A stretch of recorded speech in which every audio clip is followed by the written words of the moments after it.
Hi எல்லாருக்கும் வணக்கம். நவமணி நச்சுவைக்கு உங்களை அன்போடு வரவேற்கிறேன். இன்றைக்கி நம்ம செய்ய போகிறது மட்டன் கைமால கிரேவி தான். அது எப்படி செய்கிறதுங்கிறத பார்க்கலாம் வாங்க.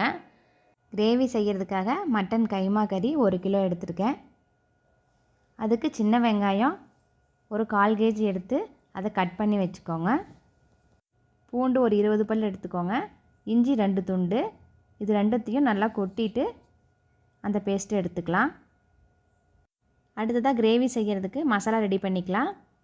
மசாலாவுக்கு நான் 4 டேபிள் ஸ்பூன் தனியா எடுத்திருக்கேன்.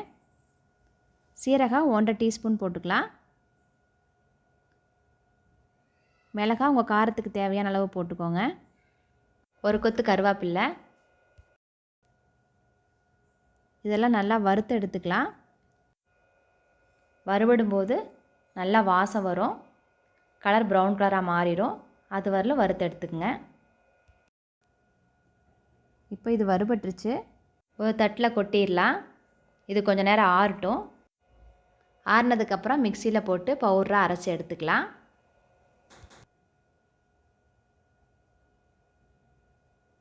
அடுத்ததாக நம்ம கைமா கிரேவிக்கு தாளித்து விட்டுடலாம்.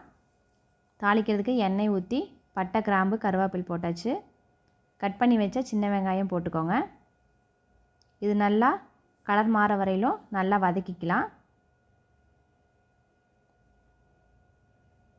பாருங்கள், கொஞ்சம் நல்லா சோறை வதங்கிடுச்சு. அடுத்ததாக தக்காளி போட்டுக்கலாம். தக்காளி ஒரு தக்காளி போதும், கரெக்டாக இருக்கும்.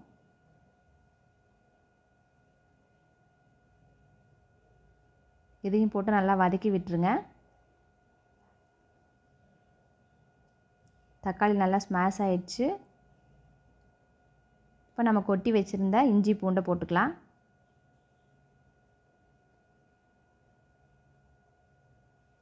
இது கொஞ்சம் பச்சை வாசம் போக வரல வதக்கி விட்டுட்டு அதுக்கப்புறமா நம்ம அரைச்சி வச்சுருந்த மசாலாவை போட்டுக்கலாம். இது வெங்காயத்துக்கூட சேர்த்து நல்லா பிரட்டி விட்டுலாம்.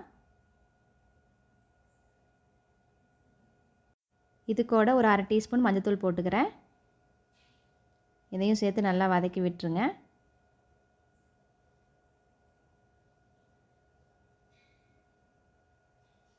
இப்போ நம்ம கைமாவை சேர்த்துக்கலாம். கைமா கறி பசங்களுக்கெலாம் ரொம்ப பிடிக்கும். இது போன்லெஸ்ஸாக இருக்கிறதுனால வயசானவங்களும் ஈஸியாக சாப்பிட்டுக்கலாம். இந்த கிரேவிக்கு தேவையான அளவு உப்பு போட்டுக்குங்க. உப்பு போட்டுட்டு மசாலா கூட சேர்த்து நல்லா மிக்ஸ் பண்ணி விட்டுடலாம்.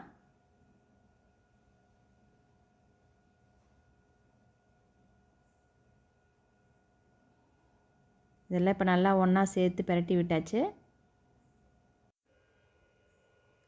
அடுத்ததாக கிரேவிக்கு தேவையான அளவு தண்ணி ஊற்றிக்கலாம்.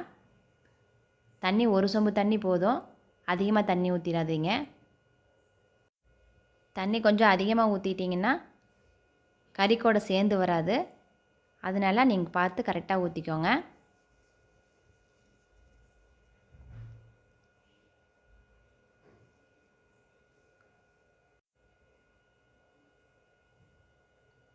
இப்போ குழம்பு நல்லா கொதிச்சு வந்துருச்சு. இப்போ மூடி போட்டு மூடிடலாம். இது ஒரு 6-7 விசில் வரட்டும், ஆஃப் பண்ணிடலாம்.